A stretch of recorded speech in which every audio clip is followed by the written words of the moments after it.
Welcome back to your ultimate pit stop, Piston Pundit, where we break down the mechanics behind global industry shifts. Donald Trump's bold promise to reignite American manufacturing through tariffs has hit a wall.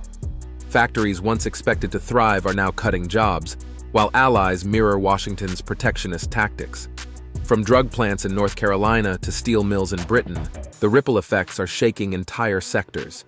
What began as a plan to bring jobs home is now backfiring on multiple fronts. And today, we're dissecting exactly how it all unraveled.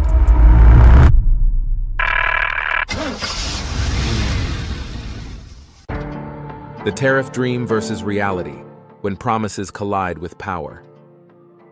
When Donald Trump returned to the White House, he reignited his pledge to rebuild America's industrial power. Factories in Michigan, Pennsylvania, and North Carolina were to roar back to life, fueled by tariffs designed to force companies to build plants here and hire American workers. The plan expanded beyond steel and aluminum to target Big Pharma, with proposed 100% tariffs on imported branded drugs unless firms built in the U.S.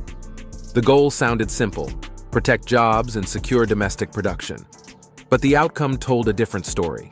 In Clayton, North Carolina, Novo Nordisk, the maker of Wegovy and Ozempic, began cutting dozens of positions in production, quality control, and HR. The very jobs tariffs aimed to protect were now vanishing. Why? Manufacturing investments take years, global supply chains are deeply rooted, and rising costs often outweigh tariff incentives. Tariffs may shield borders, but they can't force expansion. Instead of creating a manufacturing boom, Trump's policy revealed its first misfire, where economic mechanics clashed with political ambition. Yet the story doesn't end with the U.S. The shockwaves of protectionism reached beyond pharma, setting off chain reactions in global industries. Let's shift gears and see how this played out across the wider supply chain. Pharma's breaking point, when tariffs strained the lifeline of supply. A key pillar of Trump's tariff agenda was to repatriate drug manufacturing, imposing up to 100% tariffs on imported branded medicines unless companies produced in the U.S. The goal: make America the center of pharmaceutical finishing, packaging, and assembly. But under the surface, problems emerged. The policy's enforcement was unclear.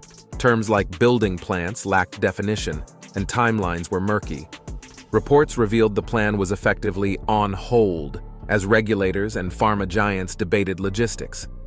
While companies like Eli Lilly pledged major domestic investments, including a $5 billion advanced therapy plant in Virginia, such projects take years and rely on highly skilled labor rather than mass hiring.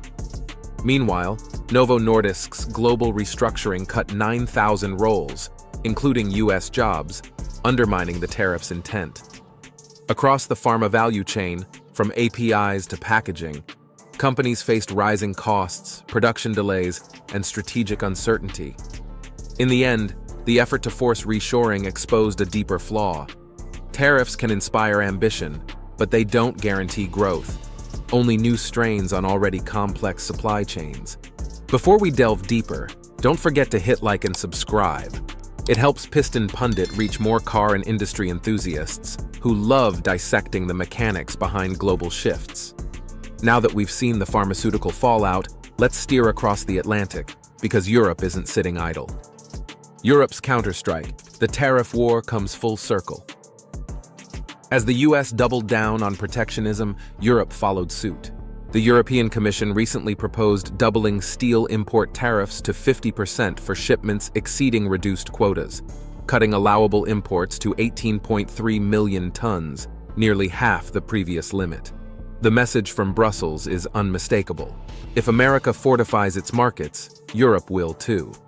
This marks a sharp shift for a bloc that once championed open trade and WTO rules.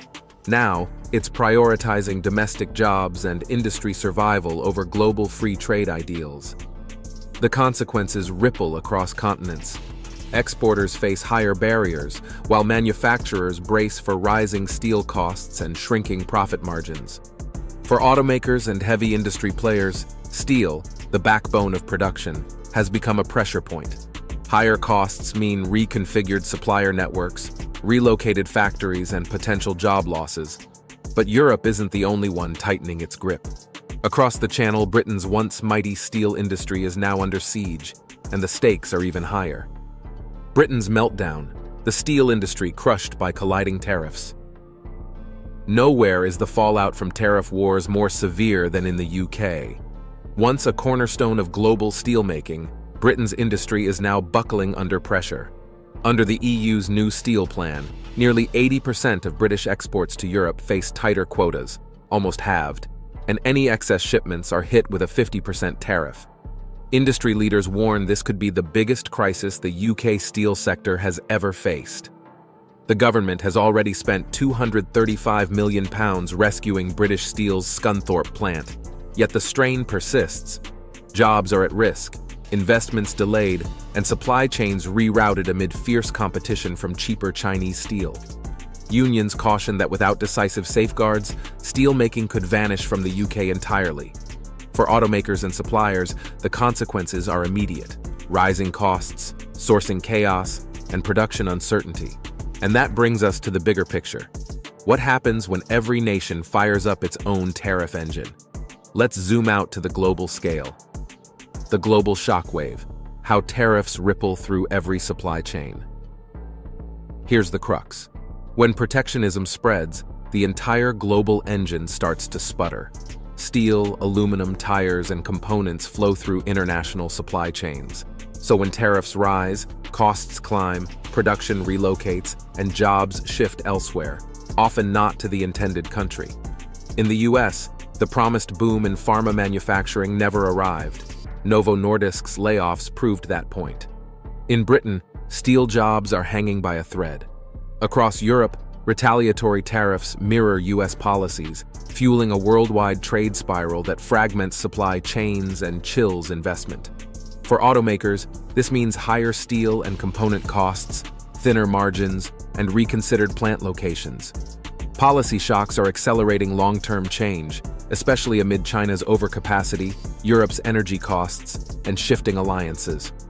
Tariffs were meant to restore industrial power, but instead they're triggering layoffs, inflation, and uncertainty. In today's interconnected auto ecosystem, building walls doesn't rebuild jobs, it just moves them. And after this global tour, it's time for a final pit stop, to deliver the verdict on this grand tariff gamble. The final verdict: tariffs misfire as the world pays the price. After tracing this journey, from Trump's grand promises of an industrial revival to the ripple effects hitting factories from North Carolina to Newcastle, one truth stands out: the tariff engine is misfiring. What began as a strategy to shield American industry has instead jammed the gears of global manufacturing. Jobs haven't surged, costs have. Allies aren't yielding, they're retaliating. And the very industries meant to thrive, pharma, steel, autos, are now battling higher prices, tighter supply chains, and fading investor confidence. For the automotive world, this verdict hits especially hard. Steel tariffs push up vehicle prices, suppliers face unpredictable sourcing, and assembly plants rethink their geography. The dream of bringing jobs home has collided with the reality of a hyper-connected global economy, one that can't be walled off by tariffs without losing efficiency, innovation, and competitiveness. So let's shift gears to you. Do you think tariffs are protecting American workers or driving industries further offshore? Should nations keep shielding industries or start cooperating on smarter trade policies? And from a car lover's lens, will these policies raise the price of your next vehicle? Share your take in the comments. Your insight keeps the conversation alive here at Piston Pundit. Don't forget to subscribe and hit the bell for the latest updates on global auto trends and industry shakeups. Thanks for watching, and until next time, keep your engines revving and your curiosity running high. You can now check out any of the videos on the screen. There's plenty more to explore.